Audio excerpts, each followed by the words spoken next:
Disclaimer: اس video کی ساری pictures AI کے ذریعے بنائی گئی ہیں اور صرف تعلیمی مقاصد کے لیے ہیں۔ تمام مذہبی جذبات کا مکمل احترام کیا جاتا ہے۔ یہ کسی بھی مذہب کی تبلیغ یا تنقید کے لیے نہیں ہے۔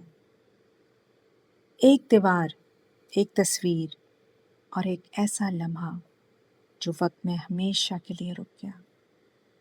یہ ہے دی لاسٹ سپر۔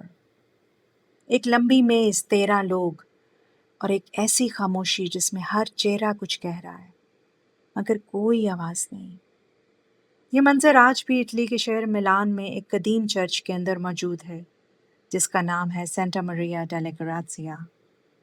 اسے لیونارڈو دا ونچی نے بنایا، لیکن اس نے اسے صرف ایک تصویر نہیں بنایا بلکہ ایک ایسا لمحہ بنا دیا جو زندہ محسوس ہوتا ہے۔ اور اگر اس تصویر کو سمجھنا ہو تو ہمیں کسی نئی کہانی میں نہیں جانا بلکہ اسی ایک لمحے کے اندر رہنا ہے۔ یہ رات یروشلم میں ہے۔ ایک مذہبی تہوار چل رہا ہے جسے پاس اوور کہا جاتا ہے۔ یہ وہ وقت تھا جب لوگ اپنی آزادی اور نجات کو یاد کرتے تھے۔ اسی تہوار کے دوران ایک خاص کھانے کا اہتمام کیا جاتا ہے۔ یہ کوئی شاہانہ دعوت نہیں تھی۔ ایک سادہ سا کمرہ، ایک لمبی میز، روٹی اور ایک روایتی مشروب۔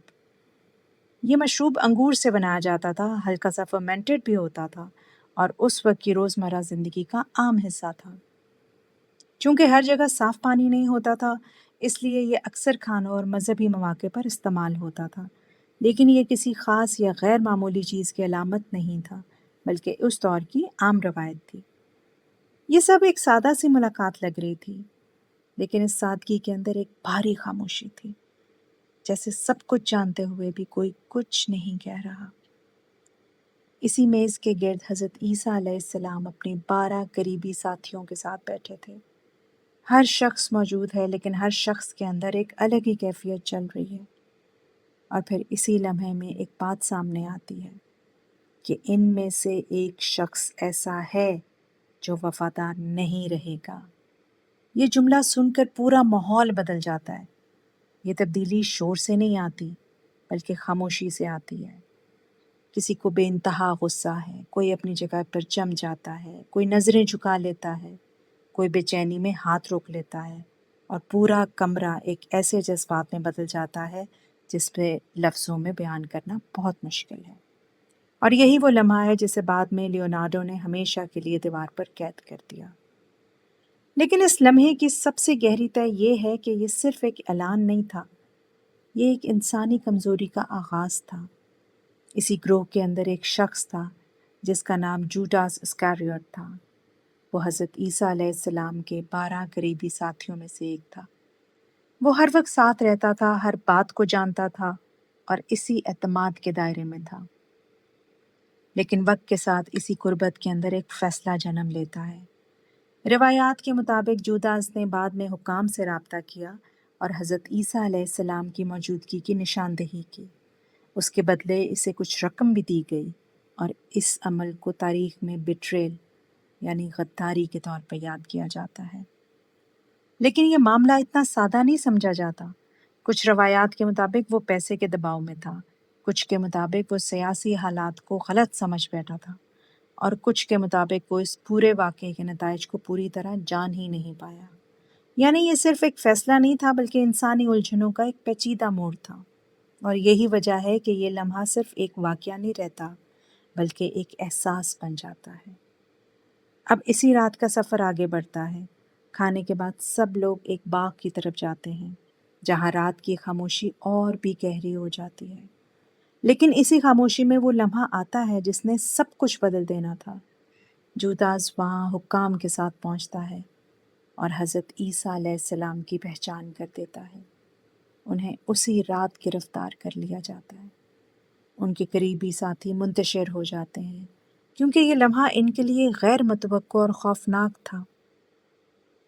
حضرت عیسیٰ علیہ السلام کو مختلف مقامات پر لے جایا جاتا ہے جہاں ان سے سوالات کیے جاتے ہیں اور ان پر مقدمات چلائے جاتے ہیں۔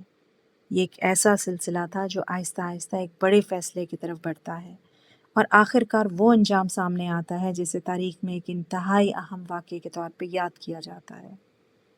لیکن حیرت کی بات یہ ہے کہ لیونارڈو نے ان سب میں سے کچھ بھی براہ راست نہیں دکھایا، نہ گرفتاری، نہ انجام، نہ بات کا منظر۔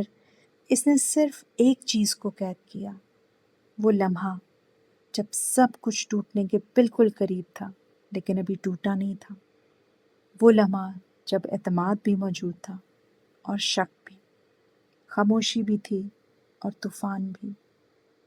اور یہی وجہ ہے کہ آج جب بھی آپ اس تصویر کو دیکھتے ہیں، یہ صرف ایک پینٹنگ نہیں لگتی، یہ ایک زندہ لمحہ لگتی ہے جو ابھی بھی اپنی آخری سانسیں لے رہا ہے۔ لیونارڈو ڈا وینچی نے دی لاسٹ سپر بناتے وقت ایک انوکھا اور خطرناک تجربہ کیا۔ اس زمانے میں دیواروں پر تصویریں بنانے کا عام طریقہ فریسکو تھا۔ اس میں گیلی دیوار پر رنگ لگائے جاتے تھے اور رنگ دیوار کے اندر جذب ہو جاتے تھے۔ یہ طریقہ بہت پائیدار تھا، لیکن اس میں تیزی سے کام کرنا پڑتا تھا اور غلطی سدھارنے کا موقع نہیں ملتا تھا۔ لیونارڈو کو یہ طریقہ نہیں پسند تھا، اس لیے اس نے خشک دیوار پر ٹیمپرا اور آئل کے رنگ استعمال کیے۔ اس طریقے سے وہ آہستہ آہستہ کام کر سکتا تھا اور جب چاہے تبدیلی کر سکتا تھا۔ یہ ایکسپیرینس فنی لحاظ سے شاندار تھا، لیکن وقت کے ساتھ یہ تصویر خراب ہونے لگی۔ نمی اور موسم نے رنگوں کو نقصان پہنچایا۔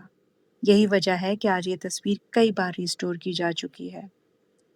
ایک انٹرسٹنگ بات یہ ہے کہ لیونارڈو نے جوڈاس کا چہرہ سب سے آخر میں بنایا، کیونکہ وہ ایک ایسا چہرہ بنانا چاہتا تھا جو برائی اور گناہ کو ظاہر کرے۔ کہا جاتا ہے کہ وہ مہینوں تک صرف اس ایک چہرے کی تلاش میں رہا۔ لیونارڈو نے اس تصویر میں جو سب سے بڑا کمال کیا وہ یہ تھا کہ اس نے ہر چہرے کو ایک الگ کہانی دی۔ تصویر کے بالکل مرکز میں حضرت عیسیٰ علیہ السلام بیٹھے ہیں۔ ان کا چہرہ پرسکون ہے، آنکھیں نیچی ہیں اور ہاتھ میز پر کھلے ہیں۔ یہ وہ کیفیت ہے جب انسان سب کچھ جانتا ہو اور پھر بھی خاموش رہے۔ ان کے بالکل قریب بیٹھے ساتھی بے چینی میں ایک دوسرے سے پوچھ رہے ہیں کہ وہ کون ہے جو وفادار نہیں رہے گا۔ کوئی اپنا سینہ تھامے ہوئے ہے، کوئی ہاتھ اٹھائے احتجاج کر رہا ہے اور کوئی آگے جھک کر سمجھنے کی کوشش کر رہا ہے۔ اور پھر ایک چہرہ ہے جو باقی سب سے مختلف ہے، جوڈاس کا چہرہ۔ وہ پیچھے کو جھکا ہوا ہے اور اس کے ہاتھ میں ایک تھیلی ہے۔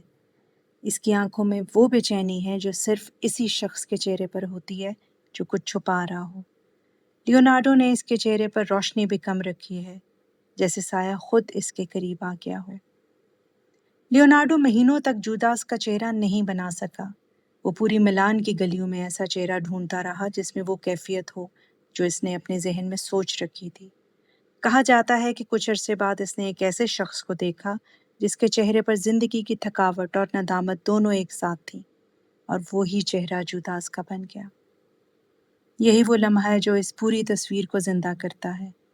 ایک طرف وہ چہرہ ہے جو سکون میں ہے، دوسری طرف وہ چہرہ جو اندر سے ٹوٹ رہا ہے۔ غداری کوئی اچانک نہیں ہوتی، وہ پہلے آنکھوں میں آتی ہے، پھر ہاتھوں میں آتی ہے اور آخر میں فیصلے میں۔ لیونارڈو نے وہ لمحہ پکڑا جب غداری ابھی آنکھوں میں تھی اور فیصلہ ابھی ہاتھوں تک نہیں پہنچا تھا۔ اور شاید یہی وجہ ہے کہ یہ تصویر آج بھی ہمیں روکتی ہے، کیونکہ ہم سب نے زندگی میں کبھی نہ کبھی یہ آنکھیں دیکھی ہیں، یا شاید خود بھی کبھی یہ آنکھیں رکھی ہیں۔